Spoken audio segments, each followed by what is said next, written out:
Alright guys, another day and we are back for some more Championship transfer rumours. Plenty to dive into today, and as always I want to hear from you guys in the comments down below. Any other rumours that we don't mention today, make sure to get them down there. Also, if you're not already subscribed to the channel, make sure to go ahead and hit that button. Around 70% of the people who watch these videos aren't yet subscribed. Drop a like if you do go on to enjoy the video as well, but without any further ado, let's just jump in. So Huddersfield Town saw Thomas signing for Nantes in France on a season-long loan. He had been linked with quite a few Championship clubs, West Brom among the sides that were tracking the Huddersfield winger. But instead of returning to the Championship, he's instead heading to France. Got 4 goals and 9 assists in the Championship last season. I do think would have been a decent option for a number of the sides that were tracking him. He'll now be playing in the French top flight, which you gotta say looks like a decent move on paper. We also saw Cardiff completing a deal for Hertha Berlin forward Wilfried Kanga, who's joined the Welsh side on loan for the season. Forward spent last season out on loan in the Belgian Pro League where he scored 12 goals. He's 26 years old and has represented Ivory Coast on the international level. I'm looking forward to seeing a bit more of him. We also saw Cardiff completing the signing of Anwar El Ghazi on a free transfer. I'm interested to see how this one works out. Obviously in yesterday's video we were discussing Cardiff. A potential flaw from them last season was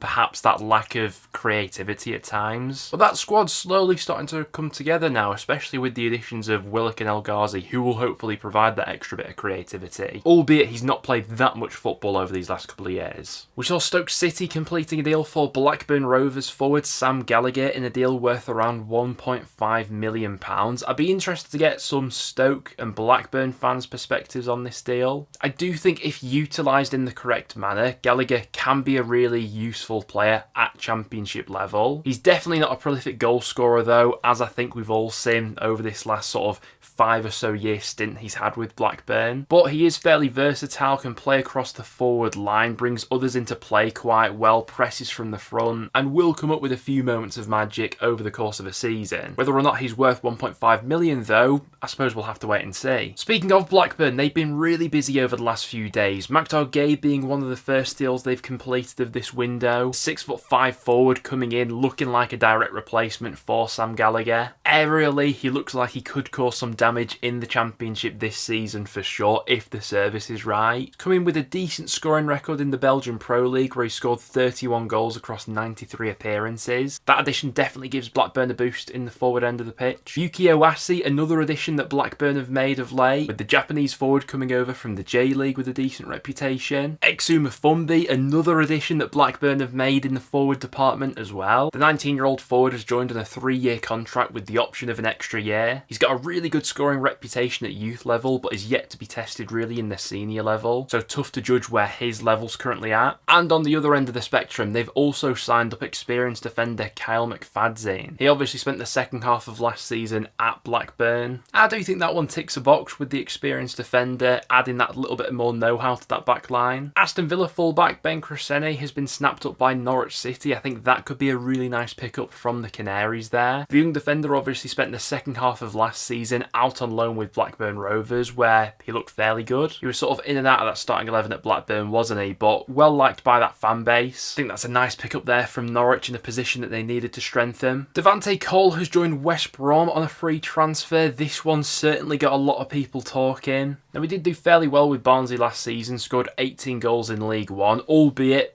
the bulk of those goals did come in the first half of the campaign, and his form really seemed to dip from January onwards. And as quite a few people have mentioned previously, at Championship level, he's never really looked that convincing previously. But you'd imagine he'd be coming in as a bit of a backup option to Carlos Corberan's side. Few reservations over that one though, I think. Okay, Kashlu has left West Brom. He's been snapped up by Trabzonspor in a deal worth around 1.5 million. West Brom were in a bit of a tricky situation with him. Believe he was one of their higher earners and in the final year of his contract as well. With West Brom carefully balancing their finances right now, it was seen as a deal that was probably in their best interest to cash in right now, albeit they are losing one of their best players from last season. Really popular in that West Brom side, obviously really good at the base of that midfield. A shame to see him leaving the Championship, but he's heading back to Turkey. And another departure that we've seen from West Brom is Connor Townsend joining Ipswich Town. This was one that all developed quite quickly. Ipswich have been really swift in pulling off this deal. Always thought Townsend was quite a reliable player for West Brom, to be honest with you. That's another position that's going to need patching up now. Watford have signed Yasser Larouci on loan for the season. The fullback obviously spent last season out on loan with Sheffield United. Only made 13 appearances for the Blades in the Premier League last season. Interested to see what he's like in the Championship. I do remember going back to last summer, my team Preston North End were sniffing around him. So yeah, I mean, interested to see what he's like at Watford. Well guys, those are some of the completed deals which we've gone through in the Championship over these past few days. Now without any further ado,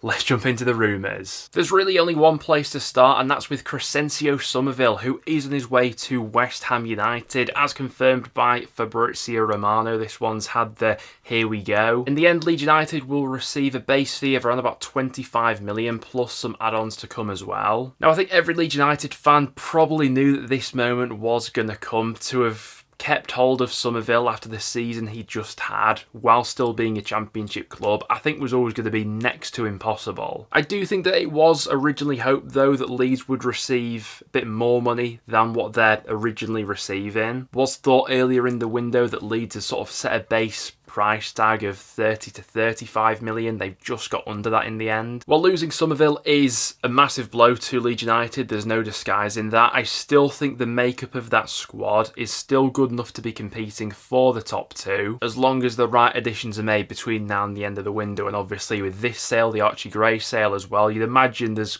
a bit of money to play around with there. From West Ham's perspective though, what a player they're getting. I can't wait to see him back in the Premier League next season. So with Summerville leaving, Leeds will have quite a bit of money to play around with. They're now being linked with Ryan Kent as his potential replacement. It feels like for God knows how long Leeds United have been linked with Ryan Kent. These links always seem to emerge at some point of the transfer window, but here we go again. He's currently on the books at Fenerbahce, although he's not really fancied there, and so a move back to England does seem realistic. But whether or not he'll be signing for Leeds United, we'll have to wait and see. Juventus fullback Gianluca Fabrotta has been linked with a move to QPR, who are looking to upgrade their fullback department. 25-year-old left-back has spent the last 4 years out on loan. He spent last season out on loan in the Italian second division. And could that mean Kenneth Parle is on his way out of QPR? Earlier in the window, the QPR defender was linked with a move to Watford. Those links have since re-emerged, and it's an interesting one. He is now into the final year of his contract with QPR. Always thought that he was a really solid performer for them, so I think that could be a really nice pickup from Watford if they do get that deal done. Speaking of Queen's Park Rangers, Jake Locksalter, definitely one of their most valuable assets right now, and Wolves are continuing to track the QPR defender. Given his importance to Marti Cifuentes' side though, you'd imagine QPR would be demanding a sizable chunk of change if they were to let him go at this stage. It also seems as if Jonathan Varane's move to QPR is edging closer, yet to be officially confirmed, but I've seen it reported that a verbal agreement is in place, with the deal expected to cost just over £1 million for QPR. Thought that the French midfielder has been a top Cifuentes target, and I think that could be a really nice addition into that QPR midfield. It looks as if Cardiff midfielder Ryan Wintle is on his way to sign for Stoke City. Blackburn were also interested, but it appears as if Stoke have won the race for the Cardiff midfielder.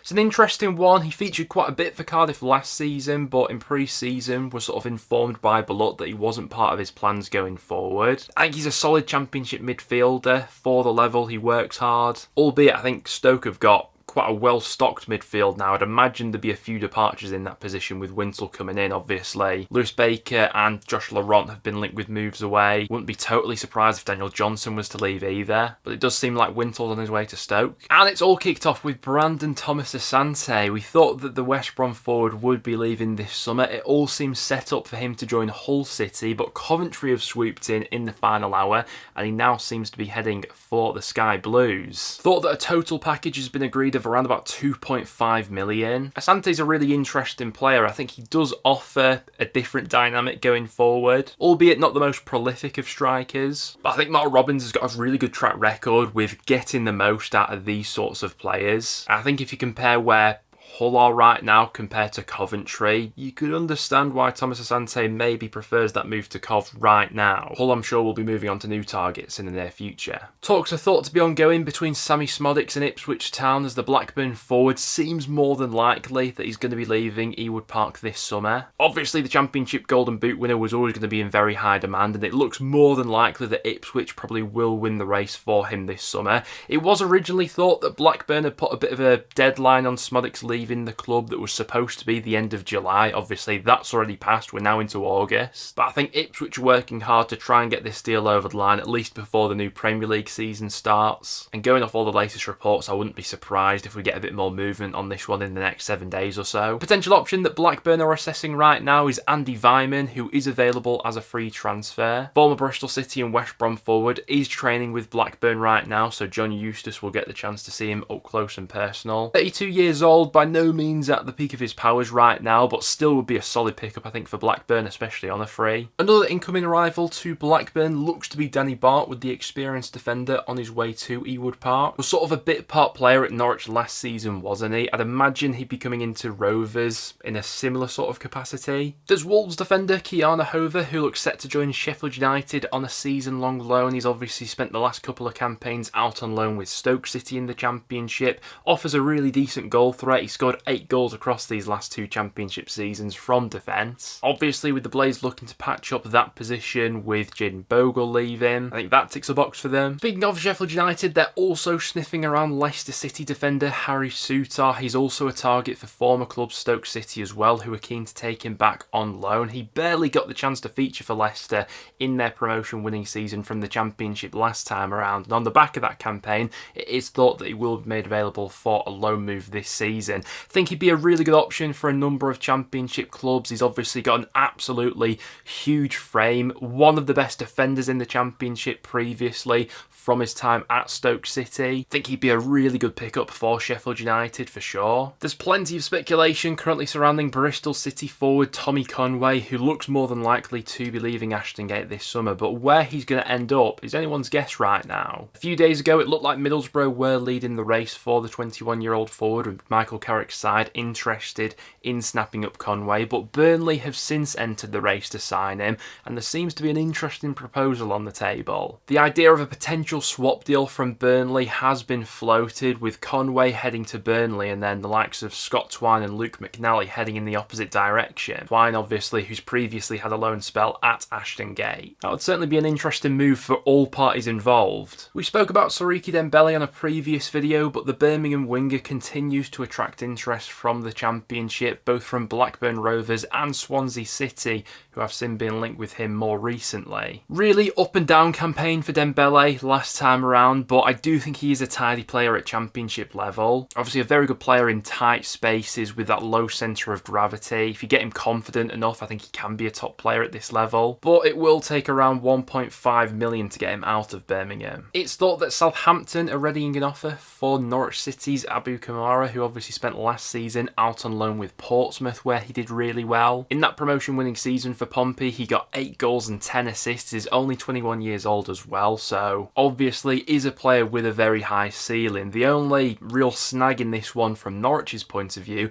is that he is now into the final year of his contract at Carrow Road. And it does look as though Watford's Yasser Asprilla is off. A few weeks ago it was thought that he was close to a move to Saudi Arabia, but it's since transpired that he's off to France instead to sign for Rennes. Originally thought that he'd be going for a fee of somewhere in the region of 20 to 25 million. I'd imagine the price tag with this one is similar as well. Looks as though that deal to Saudi Arabia has fallen through, but a move to the French top tier instead now looks to be on. But guys, there you have it. That will now wrap it up for today's video. Thank you very much for tuning in. As always, anything that we've missed today, make sure to get it in the comments down below. Plenty going on in the Championship right now, and the new season is literally only just around the corner. Other than that though guys, thank you very much for watching, and I'll see you all in the next one.